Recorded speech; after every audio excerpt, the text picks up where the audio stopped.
Welcome to GRE Snacks, snackable episodes about the GRE exam and graduate school admissions.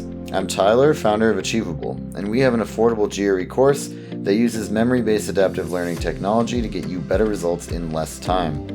You can try it out for free at achievable.me, and if you like it, the code podcast gets you 10% off at checkout. Also, if you have a question or topic you'd like us to discuss in a future episode, please contact me at tyler@achievable.me with the subject line podcast topic. Now, let's get started. Today, we've got Lawrence Linker from MBA Link, appropriately named, on the line with us. And Lawrence, I'd love if you could share a little bit about yourself and your company.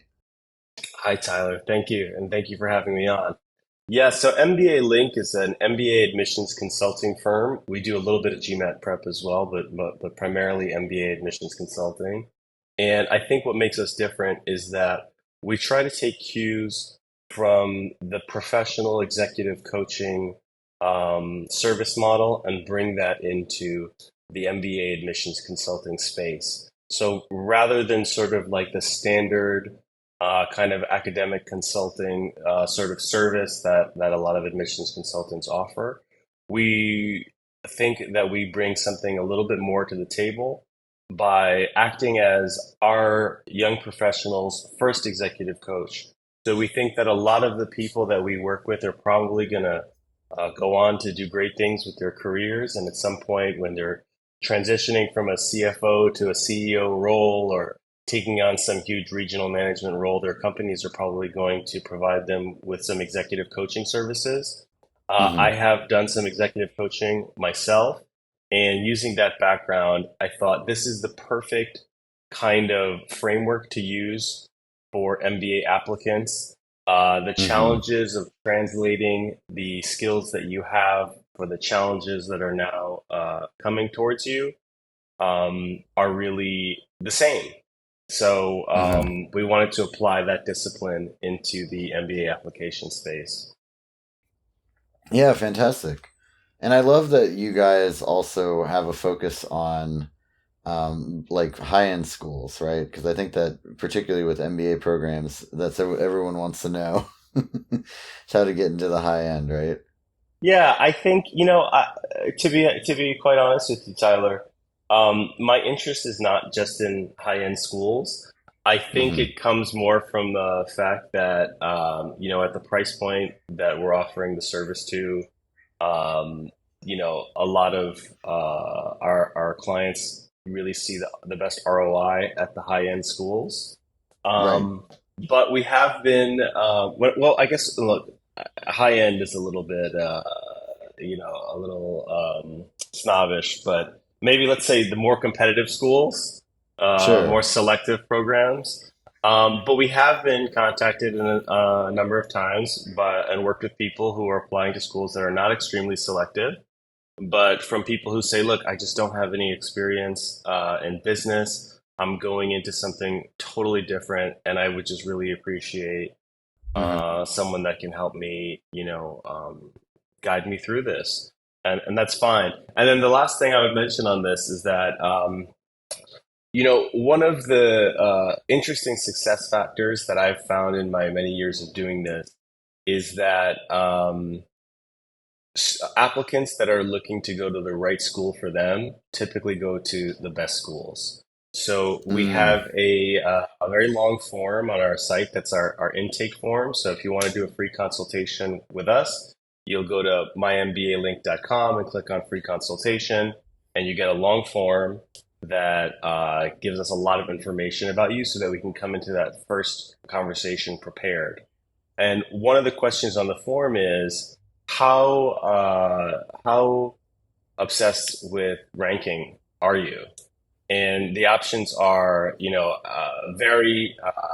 the very top or nothing.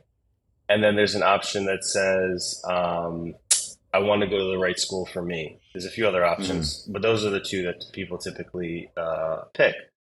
And um, I wouldn't call it necessarily a red flag, but maybe a yellow flag when somebody picks I'm very obsessed with rankings, it's the very top or nothing. Because ironically, our most competitive applicants, the ones with sky high GMATs and the just super fascinating extracurriculars and have already done great things with their careers, they'll tend Hmm. to pick that they want to go to the right school for them. So, yeah, go ahead. Yeah, it turns out that the kind of like in if you're like doing dating at all, it's like the less that you're worried about, the sort of end goal, the better off you'll do. Yeah, that's absolutely correct. And I think that that's true for no matter what your sort of competitive level is, right? Because look, we're all different applicants, and I often tell people like, look, you are not how business schools see you, right? Hmm. So a lot of times, I think we have a tendency to see ourselves as like our worth is determined based on what school we can get into. Like if I'm a Harvard man, like watch out, like I'm unstoppable. And if I have to Right. go to a tier 3 or 4 school, then like, oh my God, like I'm worthless. What have I done with my life? And it's just not true. There have been amazing people, professionally who have gone to non-competitive schools. There have been plenty of people who go to Harvard and just, can't really do much with their careers. And of course, careers aren't the only thing in life as well, right? Hmm. So one thing I like to say is like, MBAs in many ways favor people who caught like an early win, right? They're in a really, really good spot at 26.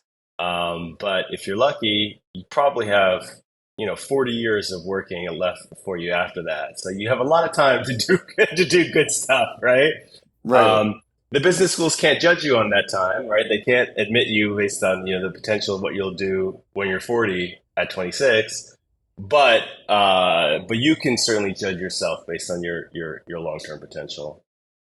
Yeah, and I think that is a nice segue kind of into what we're going to talk about today, because I think at the end of the day, if you are looking at business school and particularly, I mean, you're entering into a very selective group, right? I don't know how many people go to business school each year, but it's a small percentage of the total working population, even if you narrow it down to people under 35, right? Which is kind of where it really starts to be a lot less common. And so you're already kind of exceptional in the sense that you want to do this. And then your competition, particularly for the most selective schools, is some of the most exceptional people just in the business community or just in kind of America, period. And these people very often have a 4.0 GPA, job out of college at Microsoft or Google, or maybe they like joined a startup that went through Y Combinator or whatever it is, right? Like there's oftentimes there's people that have just like a stellar sort of foundation to their resume, right? Because your GPA and your job experience are definitely cornerstones. So let's say you're one of those people, or let's say that you're not. Either way, how are you going to stand out in that crowd, right? How are you going to really set yourself apart when you're applying to these MBA programs?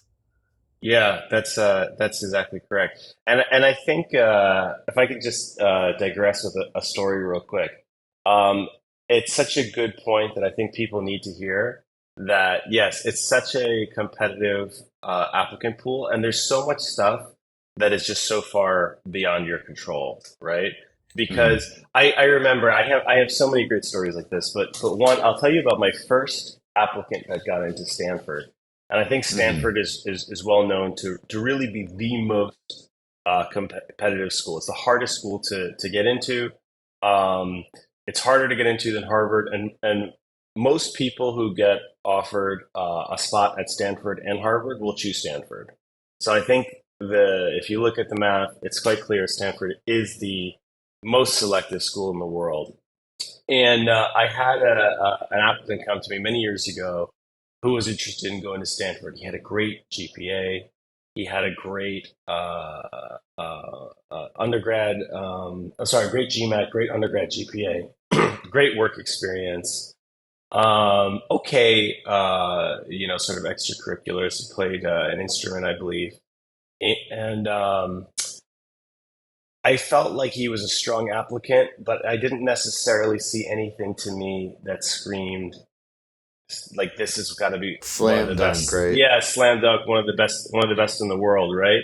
So of course, my job begins at crafting that story and helping him bring those unique things forward.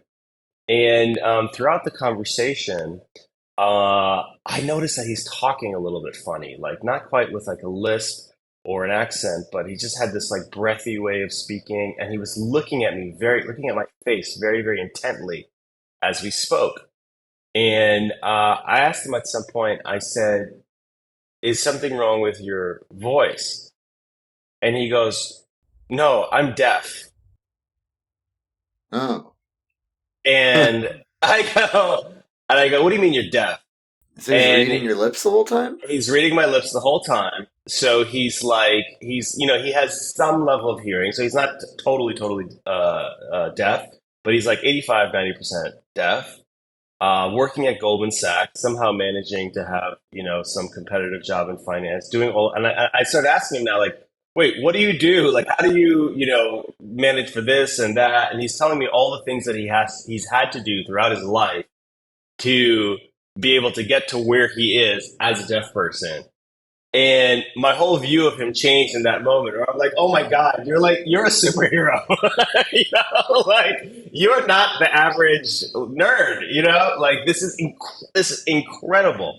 Um, I had one of my first Harvard admits, similar kind of a situation, strong profile. Definitely was going to go to a good school, but maybe didn't scream to me like one of the very top best in the world. And at the Mm-hmm. bottom, he had extracurriculars, and it says competitive swimmer for 10 years or something like that. And I said, tell me about the competitive swimming. And he goes, I'm really not into, swimming anymore, but yeah, I've done it for a long time, and it's pretty good. And I go, well, what's the highest level of competition that you've been in? And he goes, well, I Mm-hmm. went to the Olympics. And I go, That's what do you pretty mean? good. What do you mean the Olympics? And he goes like, yeah, I swam for the Singapore Olympic team. And I said, okay, this feels like something that we should be like putting more upfront, Right. Um, And so why, right? Like, I mean, essentially, it's how you stand out, right? Is you have a unique thing. But like, why do colleges care? Like, what? And I think that's a really important like context for this. yeah, that's a great question. I think there's two ways to answer that question. One, I'll go into this more in a bit, but one piece is that it's just interesting, and they're in the business of creating these like interesting, diverse classes. Um, Yeah. so if you have something like this that just really makes you stand out, makes you unique, it's good for the class, right? Mm-hmm. It creates a richer environment and learning experience for everybody there. If there are people who can bring these like really interesting experiences into the marketplace of ideas in the classroom. And then number two is that a lot of these things, the perspectives that they create in life and the skills that they build, the discipline, the determination that is required for some of this stuff is very translatable to the business world, Right. right? So, somebody who's made it to the Olympics, I mean, this is someone who for sure has an unbelievable amount of determination and discipline. He Yes. probably is a talented swimmer as well. That's not going to be as, as relevant in business school, but I'm Mm-hmm. sure there's a lot of talented swimmers that would like to go to the Olympics. Probably the one that gets there is going to have that mixture of talent and then the ability to really apply it. And the Yes. theory is that he's going to be able to take that same discipline and apply it to whatever he focuses on next. Yeah, and I think that that's such an important piece of context, right? Because I mean, really, like, if this episode is about how to stand out from the other 4.0 GPA people, the truth of it is that most colleges don't want a bookworm that has nothing else going on, right? Like, it's fine if you're a bookworm, but it's really if that's kind of your entire life. The thing about business school, especially, is that like you need to kind of have more to be successful. And it's, some of it could be things like if you're a swimmer, that means you've got kind of the intangibles going on. If you're deaf, that means that you've had to learn how to be creative and solve problems for yourself that other people have never solved. And or it could also mean, that you're going to contribute to the campus well beyond just your grades and your academic prowess. You're going to contribute socially, which is also very important in the business world, or you're going to contribute in terms of, impact or things like that, right? So those are kind of, at least for me, I feel like those are kind of the main areas where people can diversify their resume a little bit. Yeah, that's absolutely correct. I mean, the importance of strong test scores, strong GPA, and work experience as well can't be understated. It's very, very hard to you know it's very hard to completely overcome these things. There's just not a lot of people with like an under 600 GMAT, or I'm not sure what the GRE equivalent would be like at Harvard, right? They do Right. they do get there sometimes. It's not completely it's not unheard of that it'll happen, but it's very, very rare. Um, but once you get sort of into this big pool of people that have those good, quantitative metrics, that's still a Hmm. very crowded field, right? So at a certain point, you get to a stage where you're really competing against people who kind of have your test scores and your GPA and stuff like that. And how do you differentiate yourself from there? And I think that there's so much that you can do for that. And the key thing is really to use the application to give the admissions committee the information that they need to make a decision, and to give them a clear picture of who you are so they can Hmm. decide if they love you, right? And I think that the goal is not to try to make them love you, because that's what a lot of applicants do. They say, okay, Wharton, really wants people like this, or Sloan really wants people like this, so I'm going to show how I'm like that. And that doesn't work. It Right. rings totally inauthentic. But if you can show who you are in a really rich, colorful way, it gives them an opportunity to say, "Wow, Tyler is seems like he'd be a great addition to the class. We really like him, and we'd like to offer him a place." Right. Yeah, and I think that it's also important to remember that compared to undergraduate admissions, it's a different ball game, right? Usually it's a professor. I mean, some business schools definitely have like an admissions department, but sometimes it's also a professor in the business school reading it, as opposed to an admissions officer. They'll never actually see the kid on campus, right? So they want to kind of know that you're a cool person. And then the other thing too is, MBA applicants for a given program, I think like Stanford or Harvard, maybe they get 5,000, maybe it's 8,000 applications a year. That is a tenth of what their undergraduate programs get, right? If not less. So there's a lot more time to kind of devote to each, really kind of understanding each application. And so that's where they really try to understand you. Yeah, that's absolutely correct. And I'm sorry, sorry to correct you about one thing, but pretty much every Sure. business school is going to have an admissions department, Okay. and the admissions are led primarily by the admissions department. So many of the admissions committees will incorporate professors, but the people that you're trying to convince are primarily the admissions officers of the schools themselves. But you Okay, are got right it. Yeah. that each school actually spends a good amount of time on each application, much more so than for undergraduate admissions. Undergraduate admissions is much more driven by demographics, test scores. The essay for undergraduate admissions, I think, is probably not as important as it is for business school. Right. Interview, the same thing.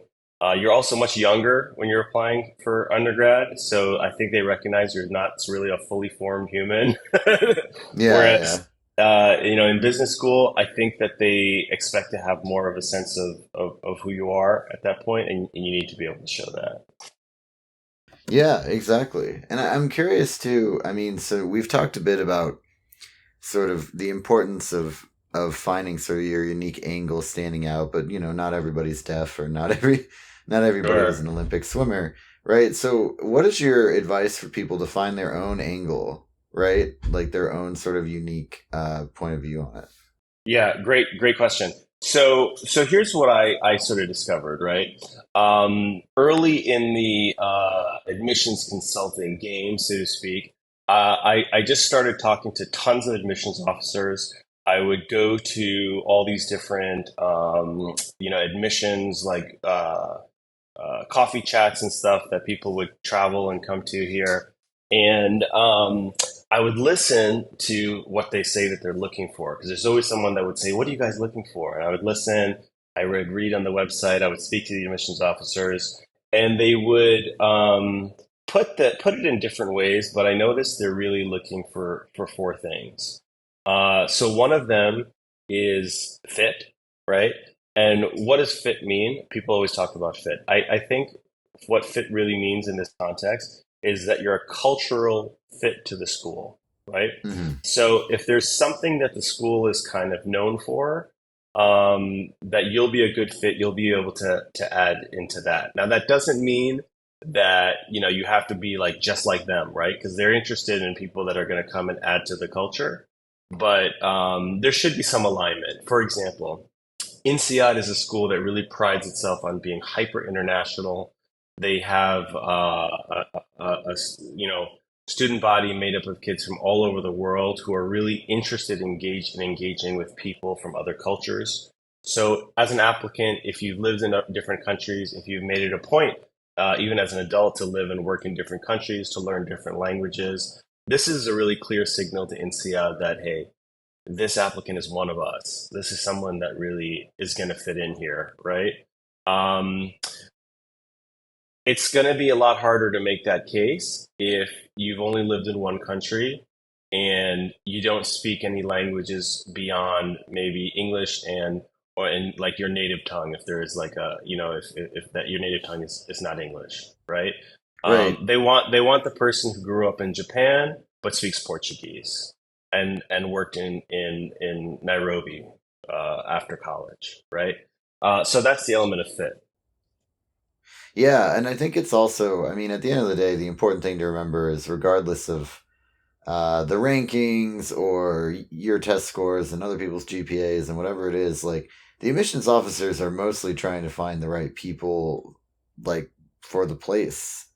And that to them is generally a pretty holistic view and not really so quantitatively focused. There's a very solid qualitative component, right? So you should trust when an admissions officer is making a decision that they're trying to basically make the right decision for you based on what they can figure out from your application. That's absolutely correct, and I think we see that sometimes where the admissions officers actually do the students a huge favor by rejecting them Hmm. because that person probably wouldn't have been happy at that program, and they probably wouldn't have been successful at that program. Now, that said, I do also see a lot of situations where applicants have great stuff to talk about, and they just don't bring it forward. So my job is Hmm. to help these people bring those things forward so that the admissions officers can make the right decision. But Tyler, if you don't mind, I'll go on because I have four factors here. Fit is just one of them. Sure. The second one is aptitude, right? Hmm. So business school is hard. Some business schools are harder than others. And the admissions committee needs to know that you're going to have the ability to get through the program, right? Hmm.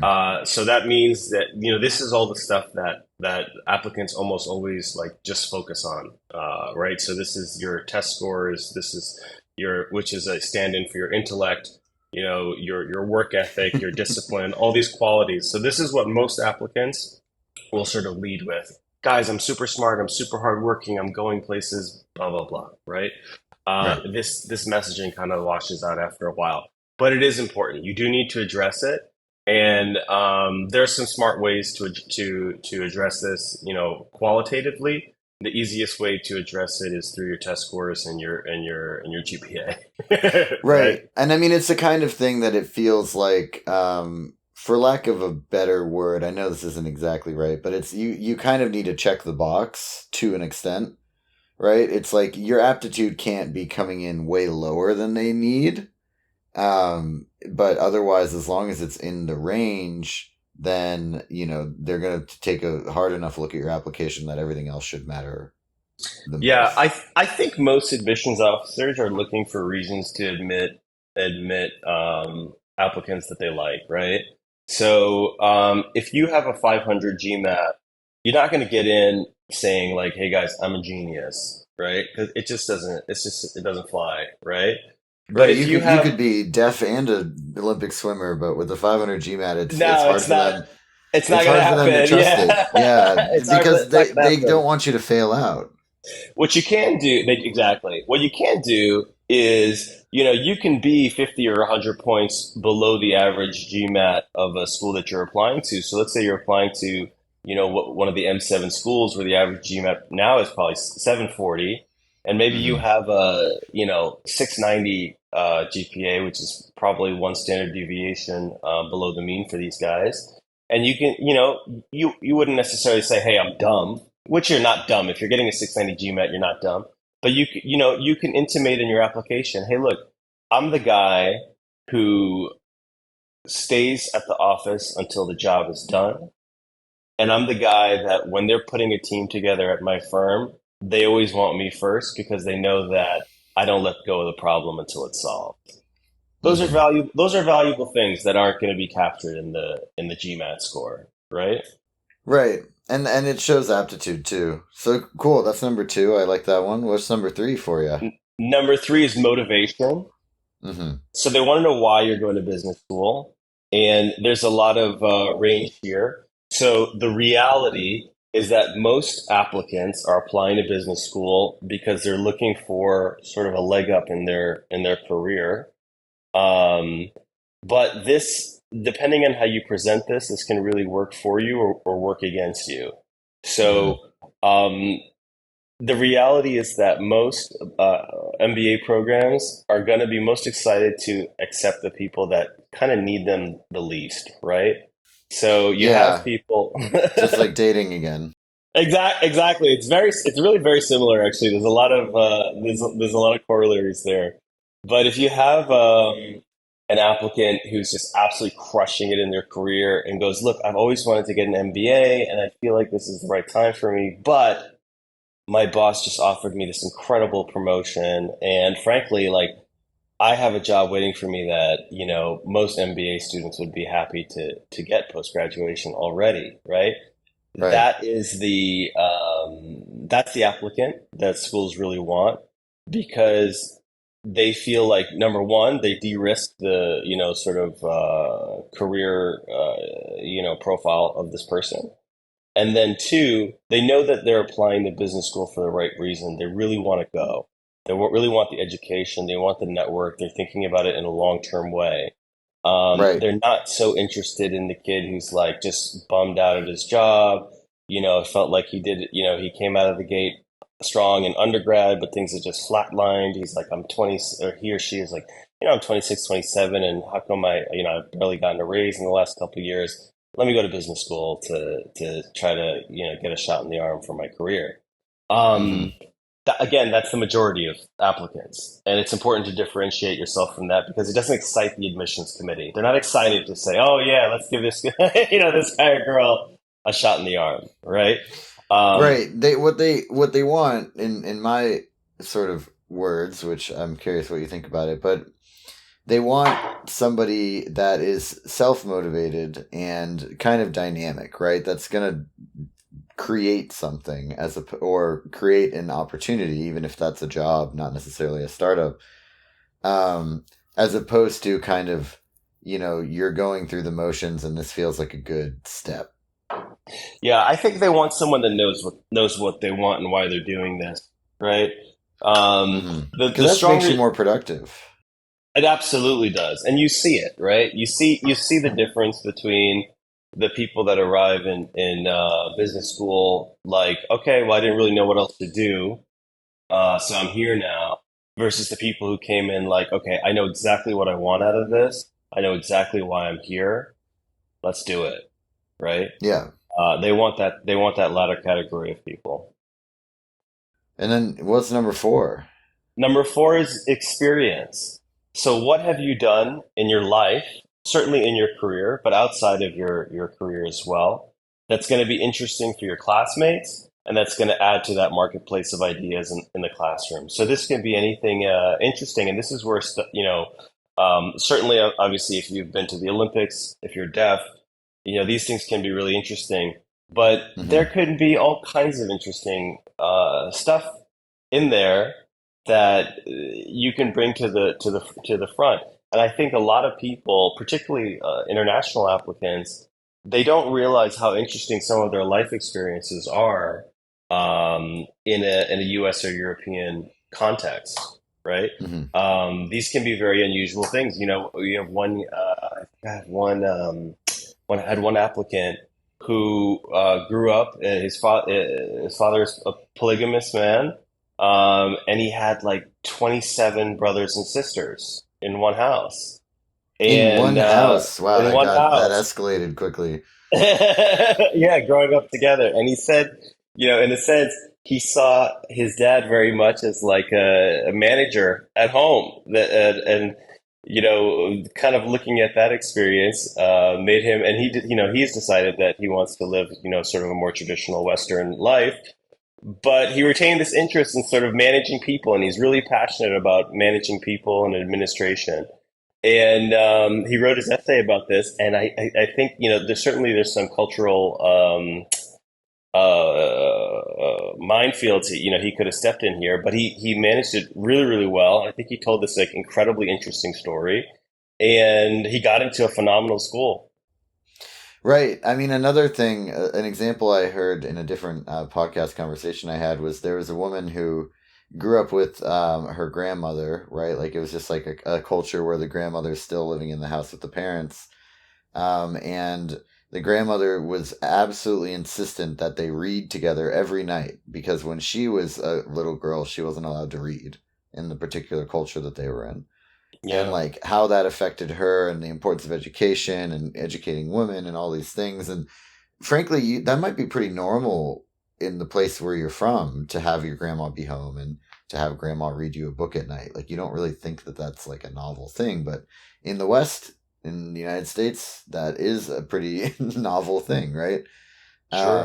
And it can tell a story about you. Like something being novel for the sake of being novel is, in my mind, not enough. It's that it has to weave into the story of, and this is why I want to do this with my life, right?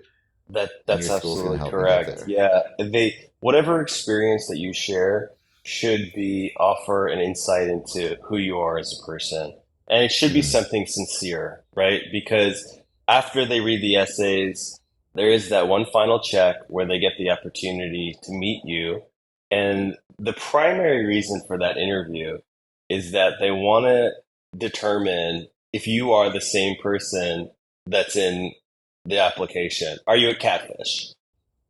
Right? And they're going to be able to tell whether they do it sort of so some places do what they call the blind interviews, which means that the interviewer has not seen the application. Other schools will do it where they do see the application. But regardless, if they compared the notes of the interviewer to the rest of the application and they feel like they're really meeting two different people, the application says, "Oh, I'm super extroverted. I'm the guy. I'm the center of the party. I love to be the center of attention." And the interviewer says, "This applicant was extremely shy and understated." Nothing will kill your application faster than that kind of incongruency because now they feel like they can't trust you. So what's the safest way to do it? You have two options. One is you just keep lying, right? Until you get out of Or business school, yeah. yeah, or probably your whole life. You can't stop lying once you get out of business school actually, because then you have your career ahead of you. So either commit to lying for the rest of your life and just being, a double agent forever, or what I think is a little easier is you just really be yourself. Present yourself as you really are. Hmm. And at the end of the day, like you said, these admissions officers might be doing you a favor by rejecting you as long as you're honest about who you are and about like who you're going to be at this school, right? Because if you're really looking to become a Fortune 500 CEO someday, maybe you shouldn't go to Stanford. Stanford's more of a place for people who want to start a brand new startup from scratch, right? And maybe you'd be better off at Harvard, right? And there's like all kinds of little like nuances, kind of who wants what, where, and who do they think is going to fit that they are thinking about. And so if you lie, then you're just giving them bad information to make a very important decision for your life, right? So That's absolutely correct. yeah. Well, I think that's great. I mean, I love I always, in everything, I kind of say be genuine. I love the four tips that you gave, and I feel like we've covered a lot here. Any kind of parting thoughts or final thoughts on this topic? Sure. Sorry. I think the main idea that I try to instill with people is that, most applicants come in with the idea that they have to prove that they're better than the other applicants. Actually, you don't have to do that. You just have to sort of differentiate yourself. And Mm-hmm. it's impossible for you, you don't know enough about the rest of the applicants to sort of intentionally differentiate yourself. So the way to do it is just show them who you are. And I think part of why coaching works so well in this circumstance is that, you know, we're all a little insecure. And sometimes it takes someone else with a keen eye to say, hey, actually, here's what I see when I'm seeing you. You've got some great stuff here. And Mm-hmm. just bring that stuff forward. Be like, hey, this is what I do that is really great. These are some of the things that I've done that people are really find really interesting. Here's why I think I'm a great fit for your school, and I think I'm going to kill it. And Right. oftentimes that's enough. Exactly. Thank you so much. This has been GRE Snacks, hosted by Tyler from Achievable with Lawrence Linker from MBA Link. Achievable has a great online GRE course that you can try for free by going to achievable.me. And if you like it, be sure to use the code podcast to save 10%.